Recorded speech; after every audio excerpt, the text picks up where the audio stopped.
Pelatih Timnas Putri Indonesia, Joko Susilo, memberi komentar usai pasukannya dibantai Timnas Putri Thailand 0-7 pada laga perdana Grup A Piala AFF Wanita 2025. Laga yang berlangsung di Lathrai Stadium, Haiphong, Vietnam, Rabu tanggal 6 Agustus tahun 2025 itu menjadi pukulan berat bagi skuad Garuda Pertiwi di awal turnamen. Joko Susilo mengakui kekalahan ini sebagai hasil yang jauh dari ekspektasi. Ia secara terbuka menyampaikan anak asuhnya tampil kurang tenang dan belum mampu mengimbangi tekanan permainan lawan sepanjang 90 menit pertandingan. Pertama-tama, saya ucapkan selamat kepada tim Thailand. Mereka bermain sangat baik dan memang layak untuk menang, ujar Joko Susilo dikutip dari laman resmi Kita Garuda, Kamis, tanggal 7 Agustus tahun 2025. Komentar tersebut menegaskan pelatih menghargai kualitas lawan, namun tak menutupi rasa kecewa terhadap performa timnya sendiri. Menurut Joko, kegagalan anak-anak asuhnya dalam menjaga fokus dan kestabilan mental menjadi salah satu faktor utama kekalahan besar tersebut. Ia menyebutkan bahwa jika pemain bisa tampil lebih tenang, hasil akhir mungkin tidak akan separah ini. Kami tentu sangat kecewa dengan kekalahan ini. Skor 0-7 jelas bukan hasil yang kami harapkan, dan sebetulnya bisa dihindari kalau anak-anak bermain lebih tenang, imbuhnya. Selain faktor teknis di lapangan, masalah adaptasi juga menjadi sorotan. Beberapa pemain diaspora yang baru saja bergabung belum mampu menunjukkan performa maksimal karena keterbatasan waktu untuk beradaptasi. Joko menjelaskan beberapa dari mereka hanya sempat mengikuti pemusatan latihan 3 hingga 4 hari sebelum laga dimulai. Dengan minimnya waktu persiapan, pemain diaspora sulit membangun chemistry yang dibutuhkan di level kompetitif. Hal ini membuat koordinasi antar lini terlihat goyah dan mudah dieksploitasi oleh lawan yang secara teknis dan mental lebih matang.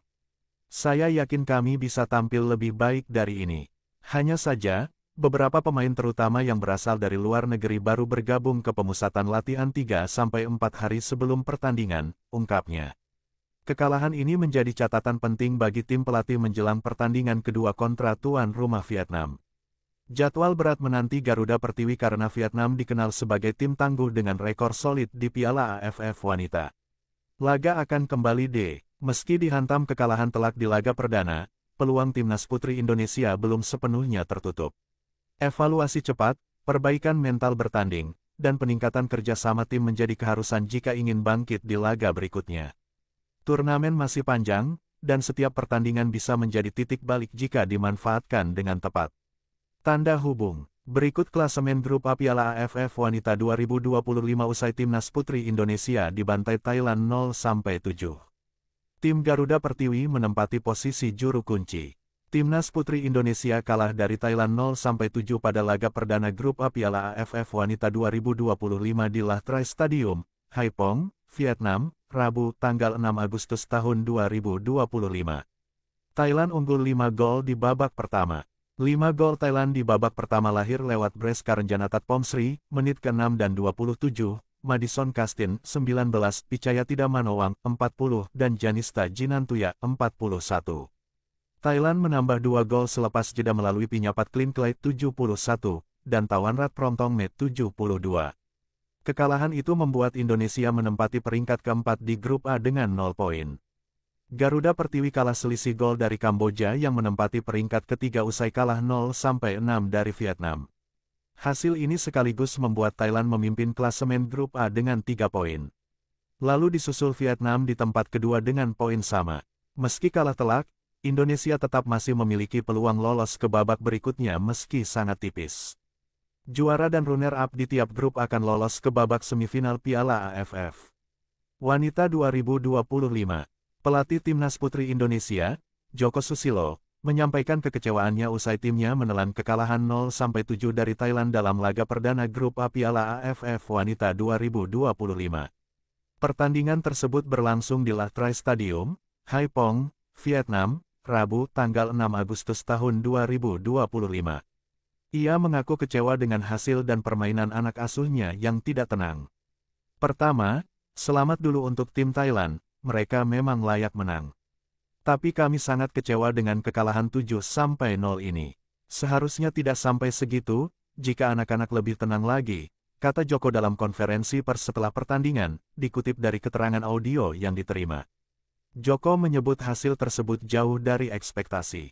Ia meyakini seharusnya tim bisa menunjukkan penampilan yang lebih kompetitif, meskipun harus menghadapi tim kuat seperti Thailand. Saya rasa kita bisa lebih baik daripada itu, ujar pelatih yang menggantikan Satoru Mochizuki itu. Dalam pertandingan ini, Joko menurunkan Issa Warks, pemain naturalisasi berdarah Indonesia, sebagai starter. Sementara dua nama lain, Estela Lupatic dan Noah Leatomo, dimasukkan sebagai pemain pengganti. Terkait penampilan pemain naturalisasi, Joko mengakui kondisi mereka belum sepenuhnya ideal karena baru bergabung dengan tim beberapa hari sebelum pertandingan. Sebetulnya mereka bagus, tapi mereka baru datang 3-4 hari sebelum pertandingan. Jadi, untuk kondisi mungkin sedikit bermasalah, itu saja, jelasnya. Naturalisasi di sini bagi kami karena memang mereka ada keturunan dari Indonesia. Jadi mereka juga berhak untuk membela Indonesia, katanya menegaskan. Kekalahan telak dari Thailand membuat timnas putri Indonesia menempati posisi juru kunci grup A. Pada laga selanjutnya, tim Garuda Pertiwi akan menghadapi tuan rumah Vietnam pada Sabtu, tanggal 9 Agustus tahun 2025, laga krusial yang akan menentukan nasib mereka di Piala AFF Wanita 2025.